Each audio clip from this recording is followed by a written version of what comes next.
pain, the body is fatigued and weak, and then there's the shame of it all. So these demonstrations, these protests came at such an opportune time where I was like, now I have something that's bigger than just myself, something that's bigger than my personal demons. And if we can do that for the collective good, then it would be something. Because also my friends are the ones who told me about it. I mean, I did not have the zeal for life and whatnot, but once they said they wanted to go on the streets, I said, I will escort you. I felt as if they would do something to me and say, and later I would surface as a suicidal case. So that's what got me really afraid, because I was like, oh man, I played into this playbook quite well. Tuko family, our guest today is conspicuous in his appearance, in his eloquence. He is a loud voice in the cause that is happening currently in the country. So today we are privileged to have Kasmuel Makore. I know you know him because his pictures have been doing rounds across social media, but you've also heard him. So let's get to understand this person and his cause. It's not Samuel. Kasmuel. Oh, thank you so much for having me, Kinori. Yes. I really, really appreciate it. Welcome, and thank you for your time. Asante. Because you're a very busy person. Thank you, sir. I think, can we say the recent days you've been very, very busy? Oh, it has been. Past few days. Yeah, it's been a long time coming, but I'm happy. Yes. We finally made it happen. Thank you. Yes. We'll start with this personality. Right. Your pictures, and I'm talking about these pictures. Yes. You have seen them. Yes. We have seen them in the streets. Yes. People are there in ragged jeans, different ways of dressing, but you're there in your suits, and neckties, and a megaphone. Yes. Where do you get these suits? First of all, I make suits. And for me, suits are nothing too special, but it's because I wore very horrible clothes growing up. And so I grew up poor, which is also quite a bit of an oxymoron, because it feels like the person that is presented does not sound or look or feel like they grew up from a poor background. And that's the other thing which I've consistently strived to say, that you do not have to look a certain way, that wherever you started, your background does not have to define the kind of person that you are. So I remember telling myself that I would love to wear nice clothes. And to me, as a child growing up, I would see on TV or on pictures men wearing suits. I thought suits looked really nice. So I said the moment I could be able to afford suits, I would wear suits. So this for me has always been that thing. A reminder that when we set our minds and hearts to do something or whatever, we can achieve it. So that's where the suits come from. Yes. Where do you shop? I actually have a tailoring shop. I make the suits. I have a company and we make suits. And normally I've always made it a preserve of my friends, and just I do like small commissions and whatnot, because it's a thing which I do out of love. And for me, what we do is the classic traditional cuts, and we don't go too far in terms of experimentation. But quite recently, it's a question that a lot of people have been asking, and I might consider going mainstream. I just might. Yeah. An opportunity has presented itself. Yes. I'm struggling to speak as fast as you are. Not to worry. Actually, I need to slow down, because that's another thing which a lot of people tell me that I talk too quickly. Fast. Yes. But you're also very eloquent. Yes, but also just, for me to clearly express these kinds of points, I need to kind of slow it down. So yeah, I'll slow it down. Where have you been? Because we got Gen Z protest. Right. Then you popped up as a person, or as one of the loudest voices in this anti-government protests. Yes. Again, these were not anti-government protests. They're pro-good governance protests. Oh. These protests are not that we want to just overthrow a government, because you could, if they were anti-government, it would mean that we have a preferred government or a preferred candidate. But what it is we're saying we will not take bad governance from anyone. So that's what these protests are. We're saying we are not doing the biddings of a certain politician. We are not doing the biddings of the opposition. As far as we are concerned, the government is one. When we say Ruto must go, it's the whole government. It includes the Azimio La Umoja One Kenya coalition, Kenya Kwanza government, and whoever else we have in parliament. It includes all of them, because they're under Ruto's government. But the interesting thing people do not know is that this is maybe the only time that I went quite into the limelight. I've been marching ever since I was a student leader at the Technical University of Kenya. I did Fungua Nchi. that when we were protesting against the lockdown. And we did that under the Hospitality and Entertainment Workers Alliance, those kinds of things. And we agitated back then. So we got a bit of media buzz, but that not as much. And we've done walks on mental health and wellness, because that's also another cause that I'm very passionate about. We did the march against femicide, and then we were marching as allies, trying to understand how best we can march with our sisters. So consistently, I've been boots on ground, for marching for whatever cause. But this particular one was somehow just is the one that kind of propelled me onto national acclaim. So, and it was not anything that was planned, because I was just going there to be with my friends, because I'd just come from a very traumatic event on that past Friday. So the first demonstrations happened on a Tuesday, but on Friday, some friends had found me unconscious with a noose on my neck at the 10th floor of our apartment. So I was just coming out of a suicidal episode, and they were gathered in my home. So there's the guilt, there's the pain, the body is fatigued and weak, and then there's the shame of it all. So these demonstrations, these protests came at such an opportune time, where I was like, now I have something that's bigger than just myself, something that's bigger than my personal demons. And if we can do that for the collective good, then it would be something. Because also my friends are the ones who told me about it. I mean, I did not have the zeal for life and whatnot, but once they said they wanted to go on the streets, I said, I will escort you. And now with the mobilization, the singing, I was wearing some baggy, ragged suit. And then photos came out, and that's what I thought. I just said, I will put my voice out there, because it is the tool I can lend to the movement. I can lend my eloquence, I can lend my time, I can lend my stamina, the looks and whatnot, just to prove to the people that whether or not it's a person in ragged jeans saying these points, or a person in a suit, whether it's a person who's disabled or a person who's educated or uneducated, whether it's a woman or a man, all of us stand for the same thing, and that thing is good governance. Yes. What we do here at Tuko, yes, we are pro-family. Yes. We like families. Yes. And family coherence. Yes. So I would like us to while back, right, and talk about how had you gotten to a point of you want to take your life away? All right. So it's a thing that I've been struggling with ever since I was a child. And there's a couple of traumatic events. There was some bullying that went on in my childhood, but I thought that was a norm. But then I also was sexually assaulted as a child. And that just messed things up for me. And consistently, so I was battling ideas of self-worth, the ideas of, am I valuable as a human being? What did I do to deserve this? And of course, there's parts which I also got wrong in the childhood. So, and then that coupled with being a high achiever, because now, that happened with older people, both male and female. But when I couple that with being a high achiever, now I was feeling unsafe playing with people outside, the boys outside. So I just went directly into books. I sunk myself into amassing as much knowledge as I could. And then now when I went to, I was admitted to the Alliance High School. And now there I found a different kind of trouble, because yes, you're smart, you're educated, you're top of your class and whatnot, but you're also poor. And I was really struggling with the idea of poverty and religion at the time. And that just really messed up with my self-esteem and self-worth. So I was the kind of kid who would be found in all these functions, trying to just prove that I'm not poor, I'm not worthless. So I did a lot to overcompensate. So I see that's the first time now I was struggling with ideas of suicidality in high school, because it's when it properly just sunk.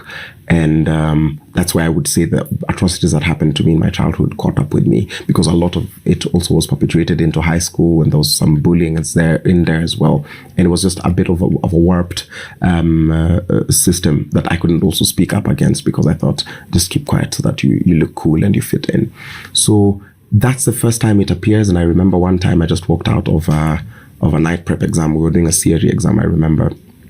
And I went to the school hall and tried tying a noose around my neck.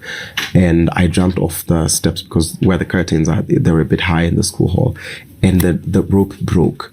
And I remember just dealing with a lot of guilt and shame. And just from there onwards, I spiraled, stopped studying, sunk into depressive episodes, I sunk myself into music and sports and just things which would make me cool, so that I would have the acceptance of people. But deep down, I was really struggling. Yeah. The reason I ask that question is because, people may now associate your clamor for good governance, right, and say that some of the people who are leading this cause yes, are not stable, right, health-wise. Mentally. Yes. So that's why we had to go back there to understand the source of this particular point in your life. Right. So now you come out of that situation, yes, and you are with your friends. Yes. You joined the demonstration. Yes. How did you feel like now this is happening in front of your eyes? Right. And I think just to dial back a little, in terms of, it's also a thing I've always kind of struggled with, saying that, will my mental health be an impediment of me being successful? It's another thing which I usually struggle with. I ask myself, does a diagnosis define me? Does it mean that I will never amount to anything? And the reason why I do this is to prove to anyone who's struggling that your self-worth is not tied to your demons. Because once you have a healthy community around you, once you have a proper understanding of your vocation, and your vocation, as a good friend of mine told me, is not just your calling. Because I found, yes, my calling is in music, but it's also how you show up in community. It's how you interact with your friends, with the people who are around you. And I've consistently battled with these ideas, asking myself, am I ever going to amount to anything? Or is it just going to be noise with no significance? So now moving forward to the next question, how did this make me feel? When we started, and I've always maintained that there's nothing brave or courageous about me. When I do these things, I'm not doing them from a point of absolute courage. There's some fear involved as well. I'm like, I'm not a trained soldier, so I do not want to hear gunshots.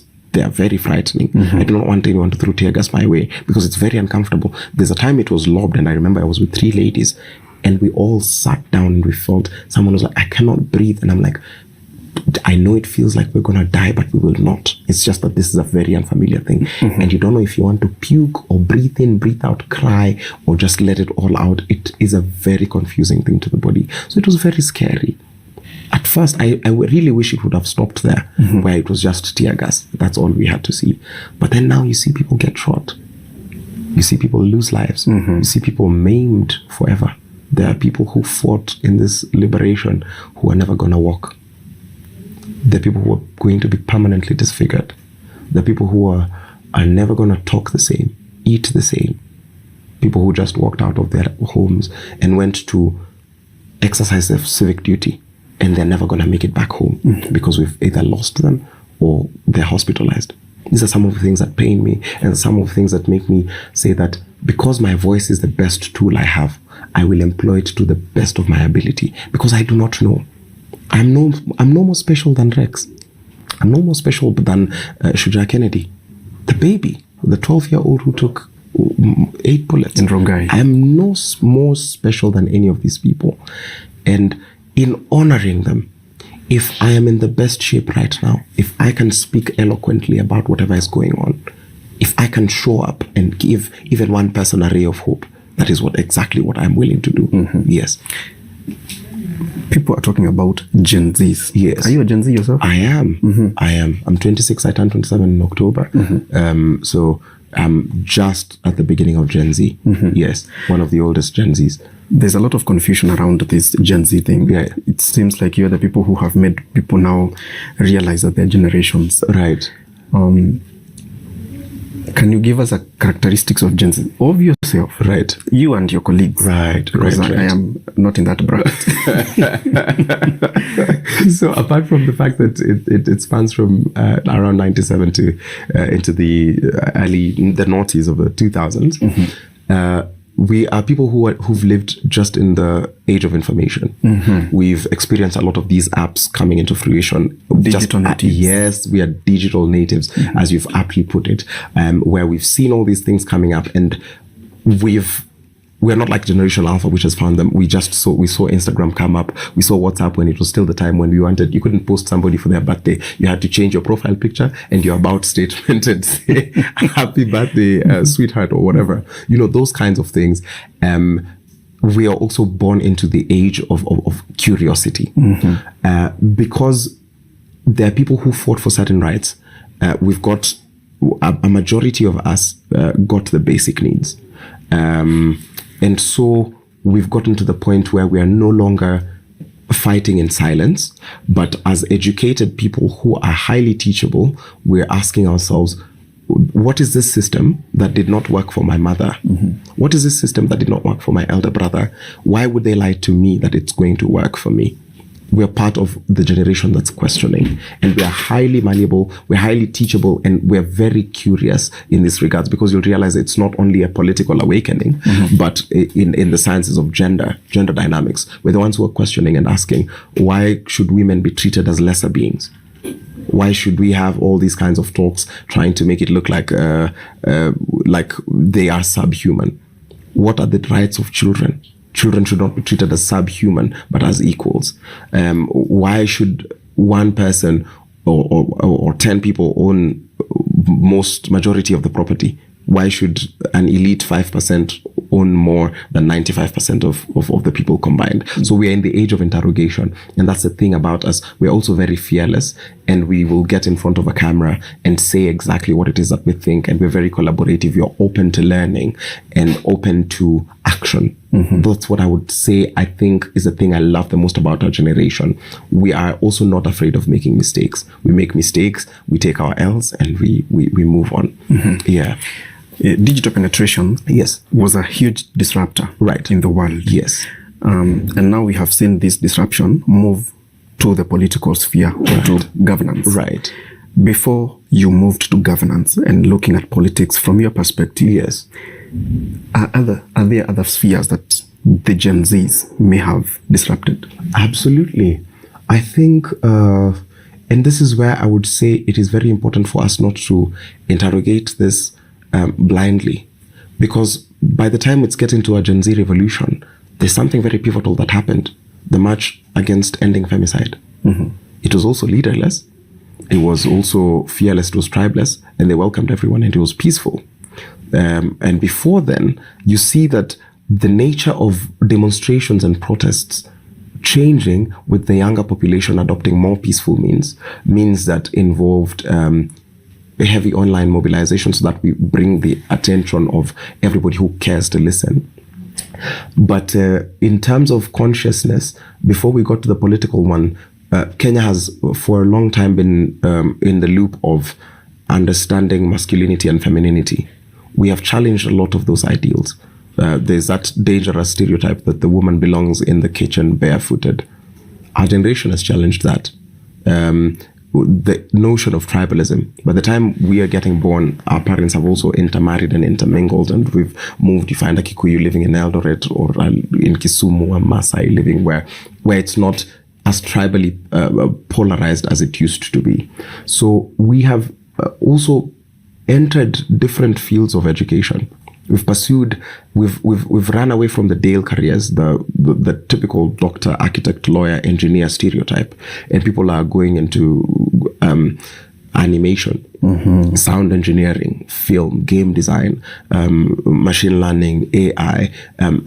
Social sciences are becoming very big as well. Literature, languages, education. We are leaning into tapping into our humanity, not to discredit any of the Dale careers, but I've seen just the way it used to be, where people were just chasing an A for the sake of an A, to our revolution started with informing our empathy and our emotional quotient, knowing that the intelligence quotient does not just stand by its own. Your ability to regurgitate what the teacher taught you is not enough. You have to be high in empathy to understand, where is my friend coming from? Where is my neighbor coming from? How can I be kind? And the emotional quotient, understanding how can I be better regulated in responding to certain situations. Yes. Allow me to ask you, there are three things that majorly happened, and a consequent fourth one. Yes.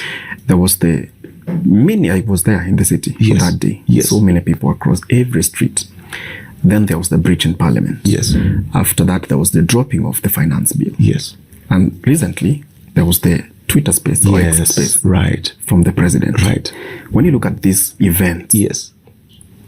First of all, how do you perceive each of them, and how do they make you feel? Right. It was a very special moment, what these protests were, because there are parts of the protests that I have not made it to. And I thought the place where I was is where the protests were. But there are people who were protesting on Ronald Ngala Street who told me this is where the protests were. The people who are on Harambee Avenue, because of course I did like the whole Kimathi Street, Harambee, around Parliament area, archives. But it was highly decentralized groups, highly motivated groups with a common purpose. That was a significance of unity. United by our pain, our sorrow, and our yearning and our hope for a brighter country. That was one of the biggest highlights in my generation. Because remember, we're coming from a point where the Kenyan flag was a highly despicable thing. That if you wore this Kenyan bangle, it used to be it used to be the mark of a conman. We used to, yes, remember, they got to a point where we were throwing these things in the dustbins. But now we've gotten to the point where this is a firm reminder, it is a solid reminder that we are together. When I see you wearing this thing, you don't need to tell me anything. In my heart, it strikes a chord and it tells me, keep doing what you're doing. We are together.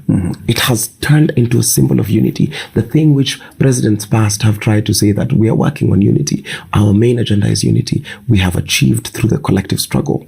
That is one. The sheer amount of people, the 1 million strong, the people who marched in the CBD. It is also in the selflessness. Because there are people who I found on the streets. I remember there's some 2 Strathmore students, 2 ladies who were marching, and I found them in town looking a bit confused. And they asked, are you going for the march? I was like, yes, I am. And they were like, can we join you? Do you mind if we join you? I was like, don't mind if you do. And they were saying, could you take us to where the action was? So this is the first day after I've appeared in the papers. And I told them, unfortunately, I'm also looking for the action. So it is proof that every single place you are, whatever this thing is part of the movement. And it was proof that your little contribution, whatever you think is little or insignificant, because remember the first time I appeared in these media papers, I appeared without my knowledge. I did not know. I did not say, okay, now I'm going to do this to appear in the media. I was actually in the cross and people asked me questions and I answered the questions and moved forward saying, I'm going to look for where these demonstrations are. The most pivotal point was when people breached Parliament, because it proved that when a thing's time has come, no one can stop it. I remember what it looked like, because there was a heavy exchange. People were moving. The police were moving us from Harambee, and then people would say, we go, and we move forward into Nyayo and that Cardinal Otunga. And we moved and moved until it got to a point where the people just overflowed. That's the word I will use, because it was like water. And they just went past the tanks and the policemen retreated and the people moved forward with one voice saying that we are occupying Parliament.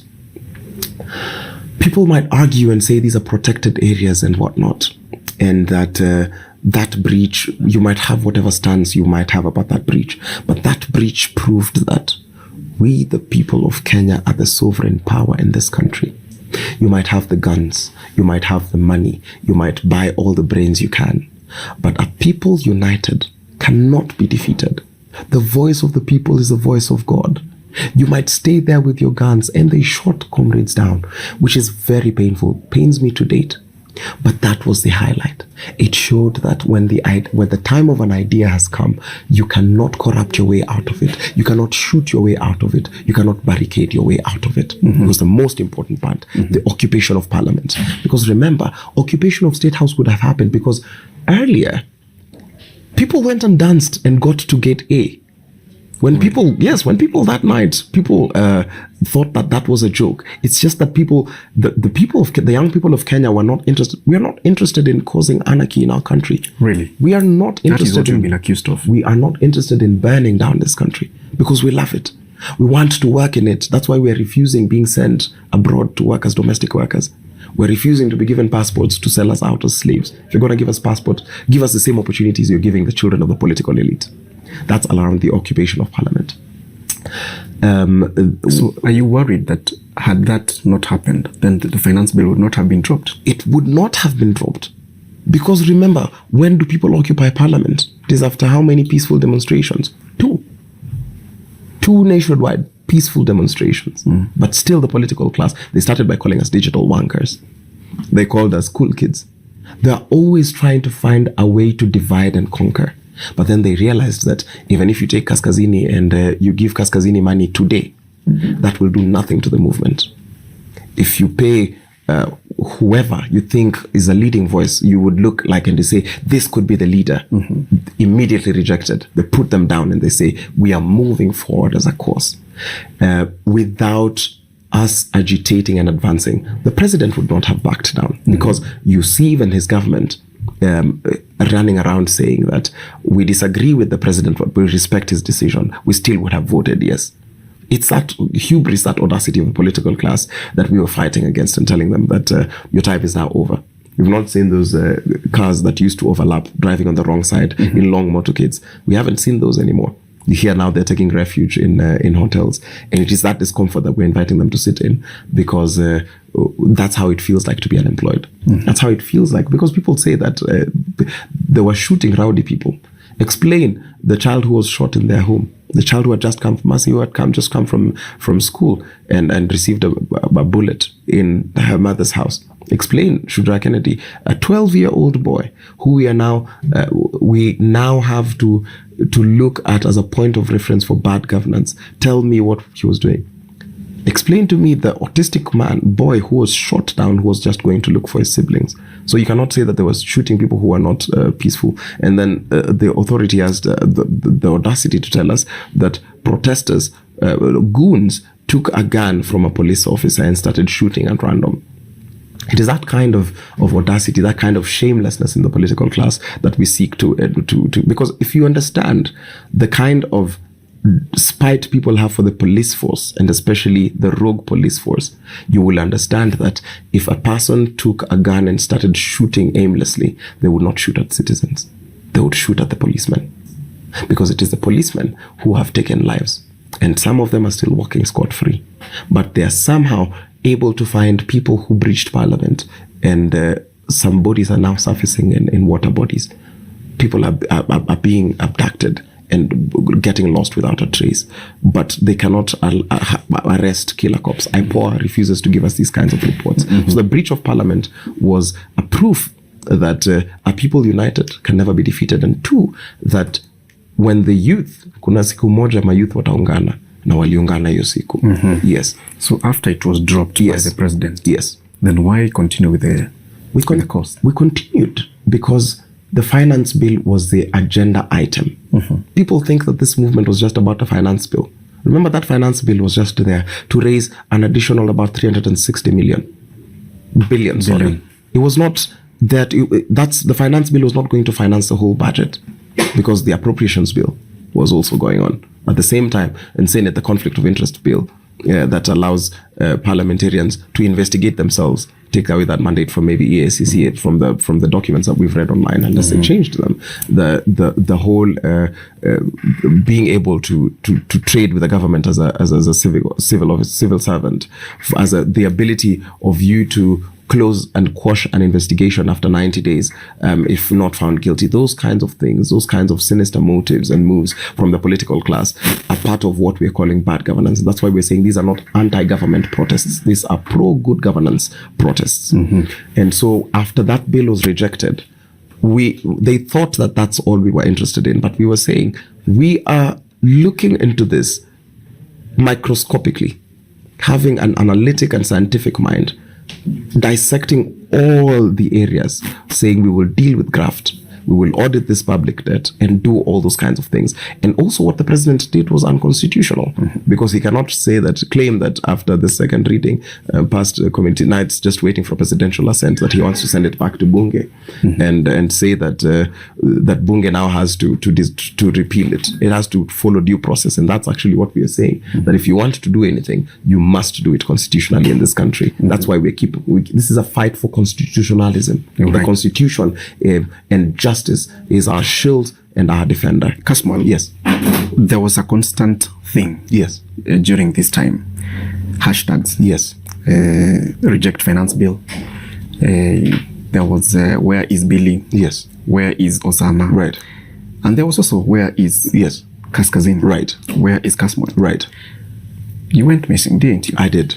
What happened? I went missing, and that came from a point of consistent harassment from the plainclothes police I think I could account for the people I saw on ground because of their behavior, but also very curiously because the Wednesday after I break into international media and media claim, the first day where I'm holding a canister and those kinds of things, I was out at around midnight, and I was in Kilimani area, and I just parked, and a character, a bald man with a trench coat, came to my door and starts telling me, unajua mimi nilikuwa student leader kule USIU. And I'm like, why is this your opening statement? Like, habari boss, unaendeleaje? Unajua mimi nilikuwa, and I thought, I was like, are you begging me for something, or what is it that you're up to? And he had this demeanor of a person who knew that they had authority over me because they were not trying to steal from me, because if he wanted to steal, he would already have roughed me up, but he did not. So he keeps on telling me this. I'm like, and I panic. So I run. I tell him, I don't run, I rush to be, I walk briskly and tell him, naingia hapa Quickmart kununua chakula, so let's get in. And so we get in and we do, and he still follows me. He's talking and he's telling me, so unasema nini, hebu ngoja kidogo. And in my head, I felt like this is authoritative demeanor. So he says, he tells me some things and I'm like, nikusaidiaje boss, nikununulie chakula kwa sababu sitakupea pesa, sina pesa.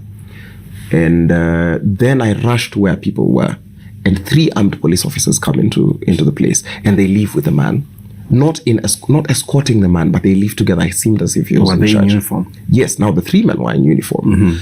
And then on coming out, I see a police truck that was not previously there. So I wait for it, and now of course there's some people and there's a bit of commotion, so I get in and I drive off. And now that got me awake to the fact that I probably could be tailed, because how was that the opening statement? Because if I met you, I would not tell you, my name is Kasmuel and I was a student leader in Tuk. Yes, I'd just be like, hey boss, what's your name and what do you do?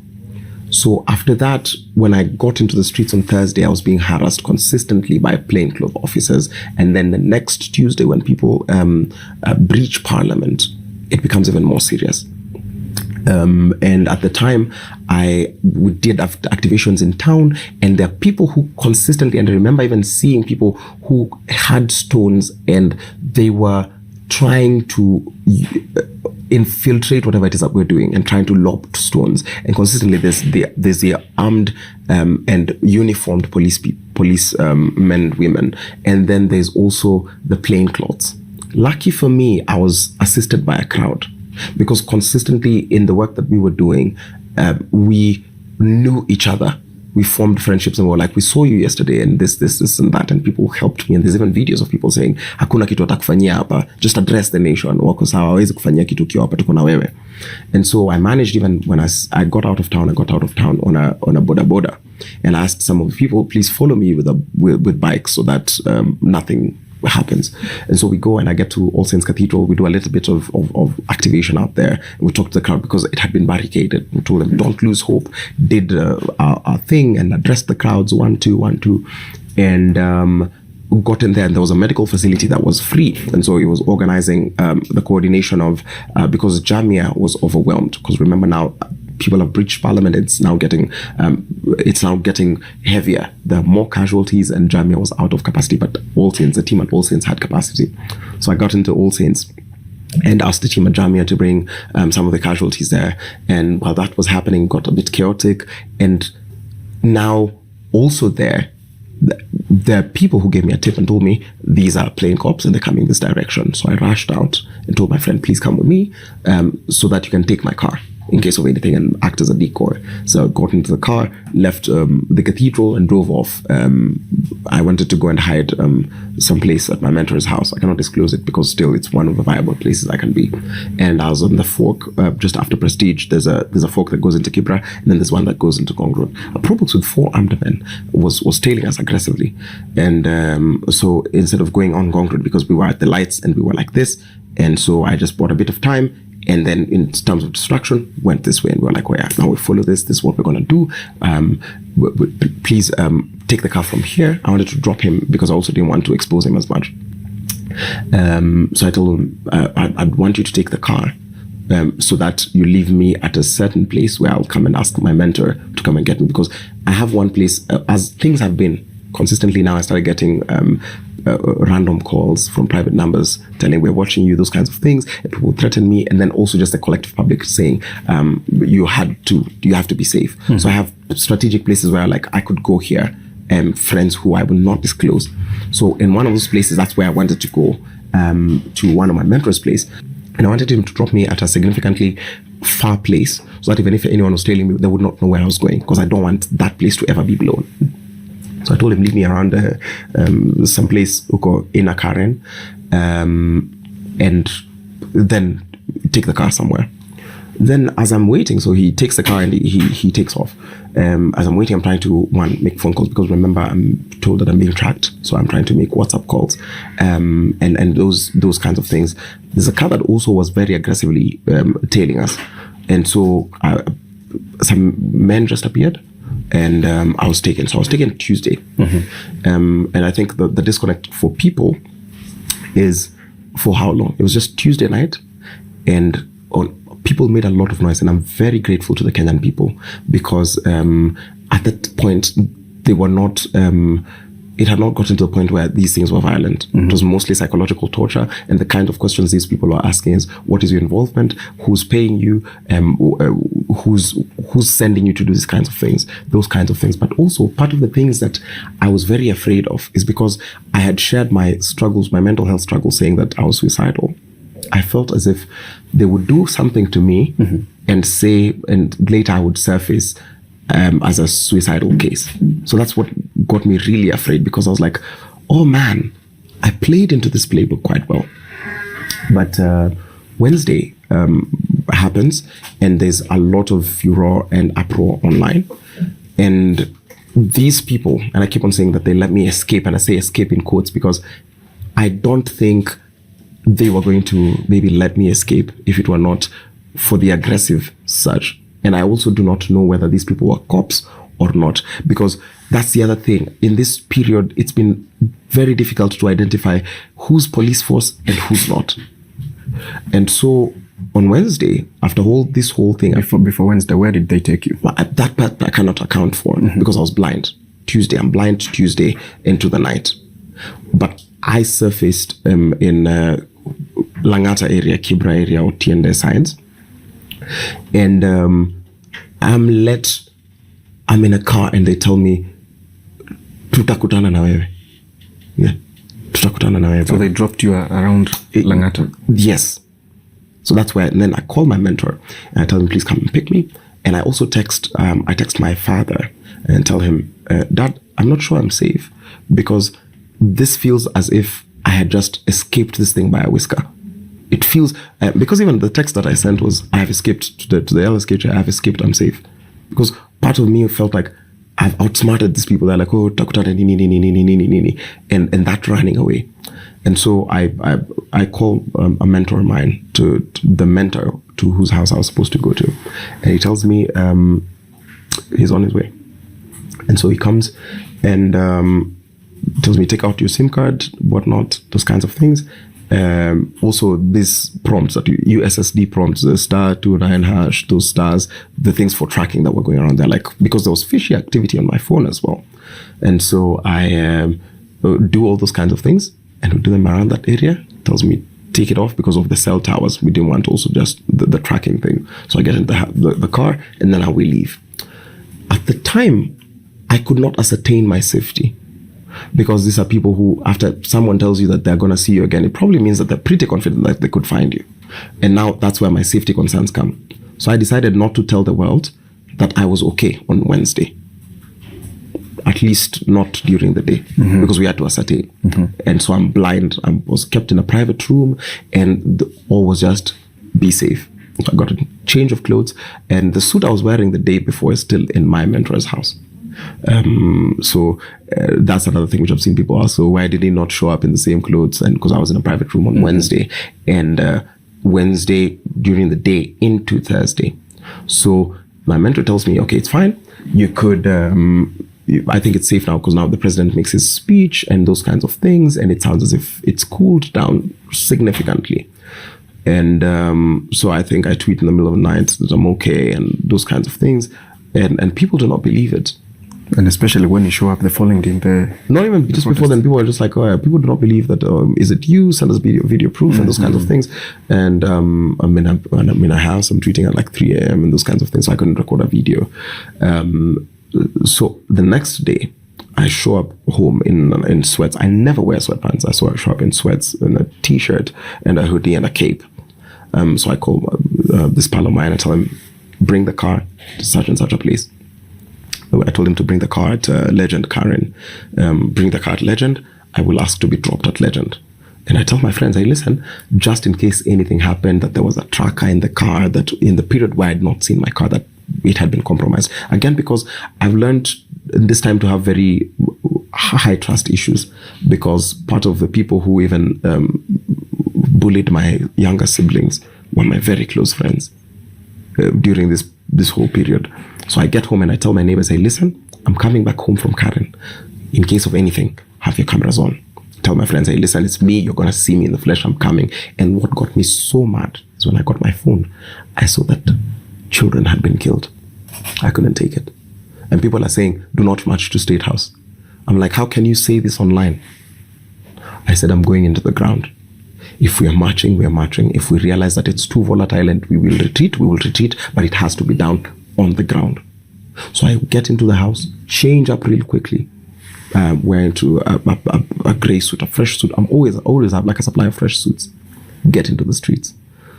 Immediately I get there, I meet some protesters who are very peaceful. Police are harassing these people. Now I get there, I do a bit of a media interview on Al Jazeera.